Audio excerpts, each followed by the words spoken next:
Mortos na casa da dezena. Famílias desabrigadas e desalojadas na casa da centena. O mais populoso estado do Brasil sofre com as chuvas depois de esse mesmo drama ter afetado a Bahia e Minas Gerais. É um problema crônico brasileiro, cuja solução passa por investimentos em obras de contenção e também pela maneira como o Brasil lida com suas cidades. Eu sou a Aline Pellegrini e este é o Durma Com Essa, o podcast de notícias do Nexo.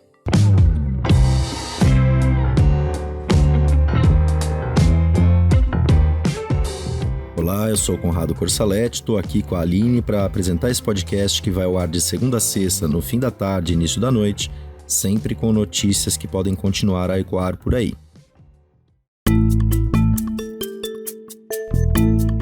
Segunda-feira, 31 de janeiro de 2022.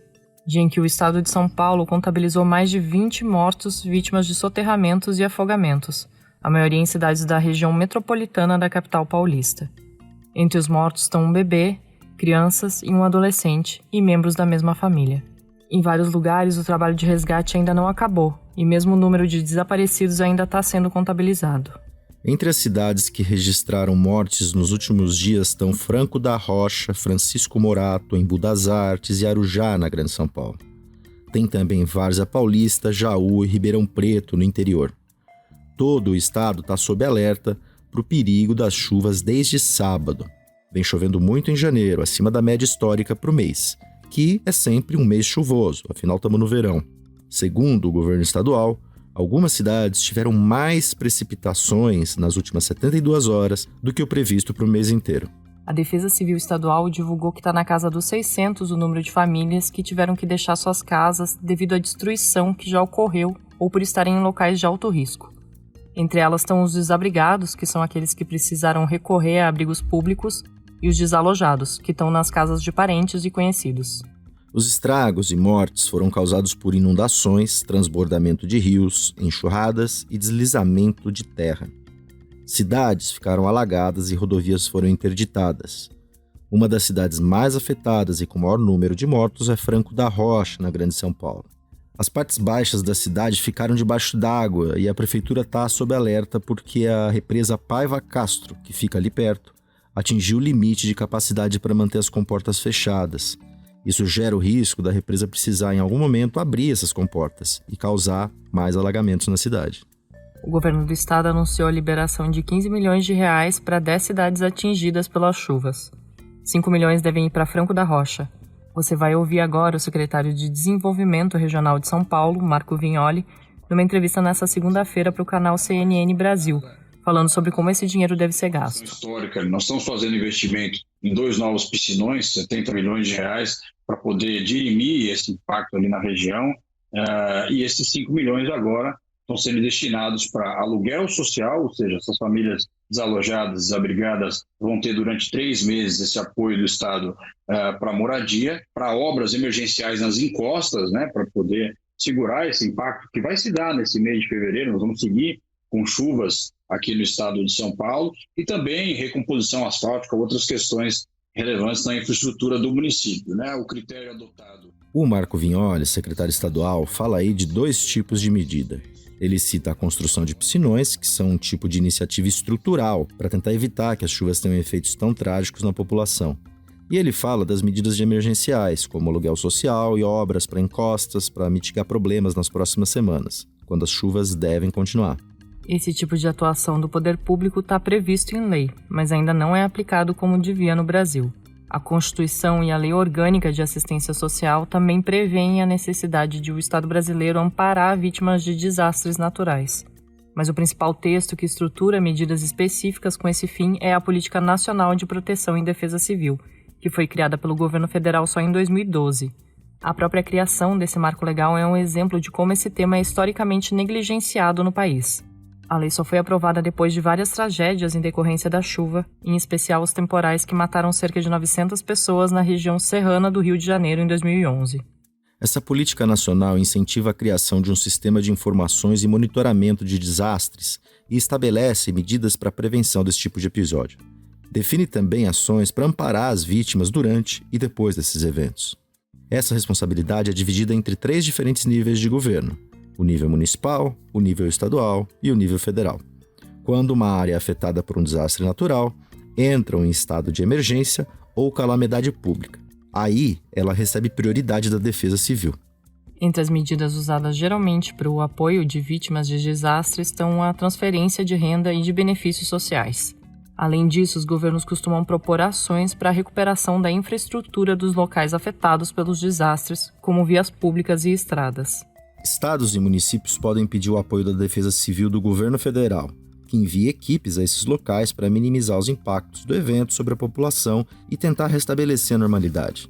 Esse grupo pode atuar junto com as defesas civis locais. Por meio da Defesa Civil, o governo federal repassa também recursos para estados e municípios atingidos por desastres, com o objetivo de pagar ações de socorro e assistência às vítimas e restabelecer serviços essenciais, como o fornecimento de água potável. Em 2013, o estado de Santa Catarina, por exemplo, usou 30 milhões de reais desses recursos para reconstruir cidades afetadas por enchentes. Na Bahia, o governo local decretou situação de emergência em 100 cidades no fim de dezembro de 2021 por causa das chuvas. A população total afetada somou mais de 470 mil pessoas. Houve 2 dezenas de mortos, mais de 30 mil desabrigados e outros 30 mil desalojados. E esses dispositivos que a gente citou aqui foram acionados. O trabalho conjunto das várias esferas de governo nem sempre acontece de forma harmônica. No caso do drama vivido agora em São Paulo, o governador João Dória cobrou publicamente mais empenho do governo federal para enviar apoio e recursos. O Ministério do Desenvolvimento Regional respondeu, se pronunciou nas redes sociais e condenou o que chamou de uso político da tragédia. Segundo o Ministério, a Defesa Civil Nacional está em contato com a Defesa Civil do Estado de São Paulo desde que a situação se agravou. Afirmou ainda que está seguindo todos os protocolos técnicos de alerta, amparo e assistência às regiões afetadas pelas chuvas.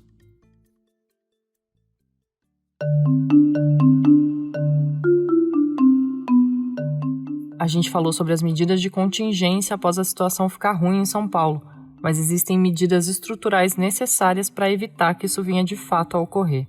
As medidas estruturais significam intervenções físicas, com obras de contenção, drenagem, retaludamento, remoção ou mesmo recuperação das encostas com proteção vegetal.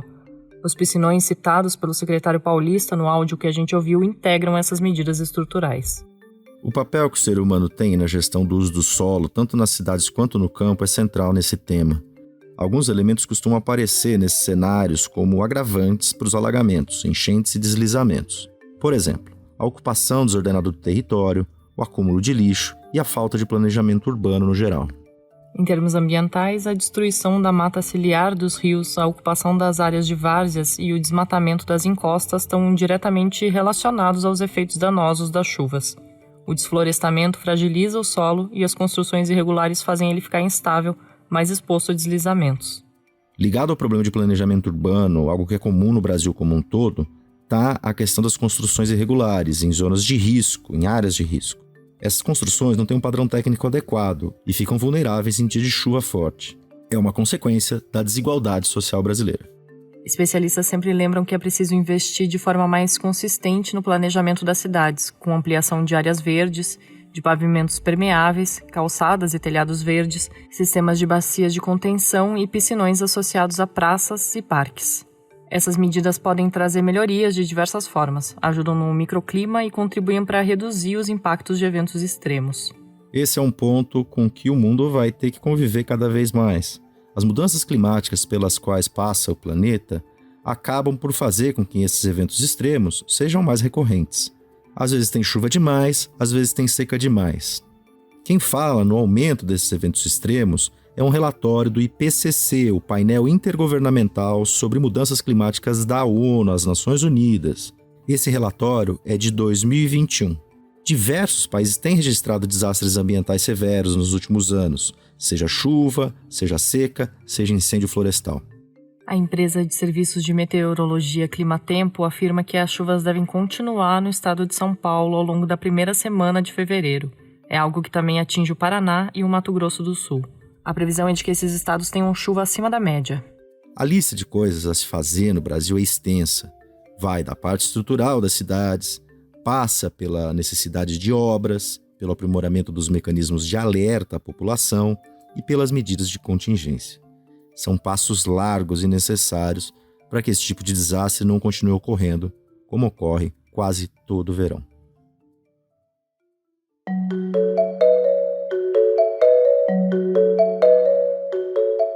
As eleições parlamentares de Portugal deram vitória ao Partido Socialista, que obteve maioria no Legislativo. Quem conta mais é o repórter especial João Paulo Charlot. Olá, ouvinte. Olá, amigos do Durma com essa.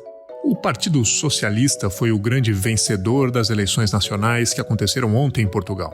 A legenda do atual primeiro-ministro, António Costa, ficou com 117 das 230 cadeiras da Assembleia da República, o que é mais da metade dos assentos. Com isso, os socialistas podem governar sozinhos, sem a necessidade de propor aliança a outros partidos. O sistema político português é um semipresidencialismo parlamentar. Nesse sistema, o presidente, que nesse caso se chama Marcelo Rebelo de Sousa, indica quem vai ser o seu primeiro-ministro, que é a pessoa responsável por, de fato, tocar o governo no dia a dia.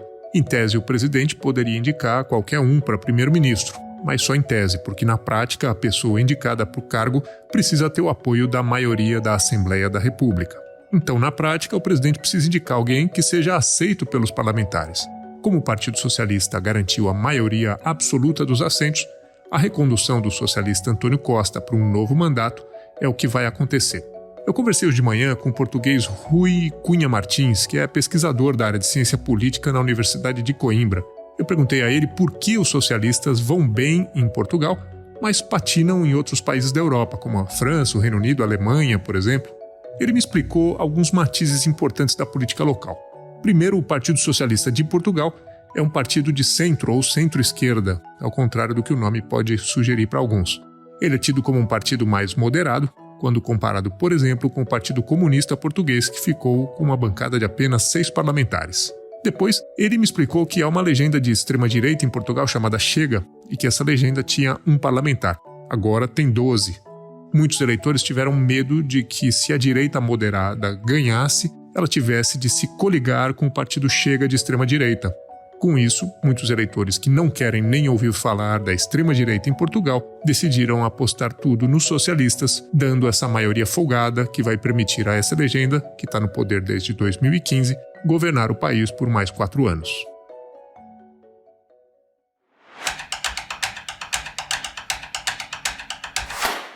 Outros artistas estão se manifestando após o cantor Neil Young ter retirado sua obra do Spotify. Isso porque a plataforma mantém no ar o podcast do apresentador Joe Rogan, que costuma dar espaço para expoentes do movimento anti-vacina.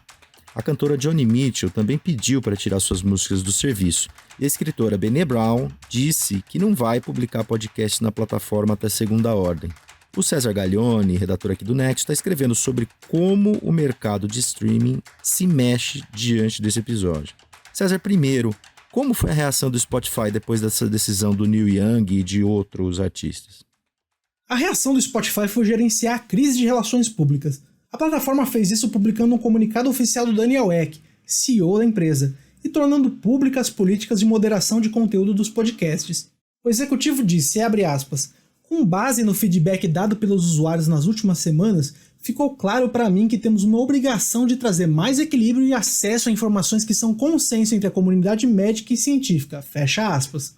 O Spotify detalhou quais conteúdos são inaceitáveis nos podcasts, como racismo, homofobia e desinformação sobre a Covid-19, e pediu a ajuda dos usuários para reportar casos onde haja violação dessas regras. O Joe Rogan pediu desculpas em um vídeo que ele publicou nas redes sociais, dizendo que vai tentar trazer mais vozes da comunidade científica e que a repercussão do podcast dele, que atinge 11 milhões de pessoas por episódio, saiu do seu controle e que ele não estava preparado para lidar com essa responsabilidade. E como outras plataformas de streaming estão encarando esse momento? O Spotify é líder absoluto no mercado de streaming de música, então aplicativos concorrentes tentaram chamar a atenção de quem, porventura, venha a cancelar a assinatura do Spotify pela crise com o Joe Rogan. A Amazon fechou uma parceria com o Neil Young para dar 4 meses de graça para novos usuários do Amazon Music. A Apple fez uma campanha de marketing para se colocar como o verdadeiro lar de Neil Young e chamar a atenção dos fãs do músico. Analistas de mercado estão dizendo que essa crise vai ser um ponto de inflexão para o Spotify, que deve querer se consolidar como um serviço de streaming de podcasts e não mais uma plataforma de música. Eles falaram que as músicas vão continuar lá, mas serão uma funcionalidade secundária dentro do aplicativo. Esse texto do César você pode ler em nexojornal.com.br.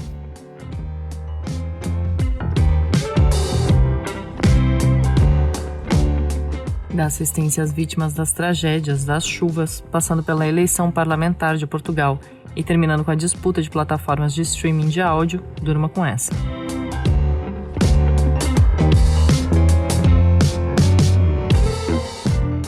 Com roteiro de Letícia Arcoverde, produção de Conrado Corsaletti e Aline Pellegrini, participações de João Paulo Charlot e César Gaglione e edição de áudio de Roberto Soares, fica aqui mais um Durma com essa. Amanhã tem mais. Até!